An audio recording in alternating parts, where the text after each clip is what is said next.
Hello everyone, কেমন আছো তোমরা সবাই? আশা করছি সবাই খুব ভালোই আছো। আমি তোমাদের বর্ষা নিয়ে চলে এসেছি নতুন একটা ভিডিও।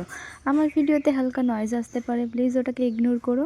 যাই হোক, সকালবেলা ঘুম থেকে উঠে ফ্রেশ হয়ে তারপরে এখন আমি আমার বিছানাটাও গুটিয়ে নিচ্ছি। তারপরে বিছানাটা সুন্দর করে গুছিয়ে এখন আমি একটু চা নিয়ে বসেছি। সকালবেলা চা না খেলে একটু হয়?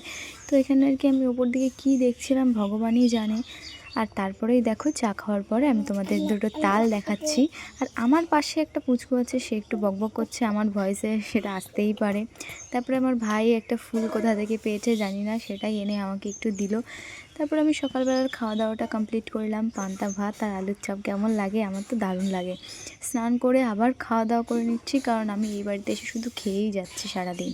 তারপরে বিকেলবেলা তাল কাটলো, তো সেটাই আর কি খাচ্ছিলাম। আর ভীষণই মেঘ করেছে, কি মেঘ করেছে! তো ছাদে দাঁড়িয়ে দাঁড়িয়ে আমি তালটাই খাচ্ছিলাম, বেশ ভালো লাগছিলো। আর গ্রামে থাকার এটাই কিন্তু একটা মজা, কি বলো তোমরা? আমার তো গ্রামের বাড়ি ভীষণ ভালো লাগে। তো তালটা খেতে না খেতে বাবা নিয়ে চলে আসলো লিচু, আর এটা হচ্ছে মুর্শিদাবাদের লিচু। তো বাবা দেখো কত লিচু এনেছে, চলো তোমাদের সবটাই দেখাবো। এত লিচু মুর্শিদাবাদ থেকে নিয়ে এসছে বাবার সেই পুরনো, অনেক পুরনো বন্ধু। তো তার বাড়িতেই গেছিলো, তো সেখান থেকেই লিচু কিনে নিয়ে এসছে। দেখো, আর লিচুগুলো বেশ ভালো খেতে ছিল। আমি আর ভাই তো কটা খেয়েছি সেটা নিজেরাও জানি না, বেশ ভালো খেতে ছিল। যাই হোক, ভিডিওটা আমি এখানেই শেষ করছি। সবাই খুব ভালো থেকো, সুস্থ থেকো, টাটা।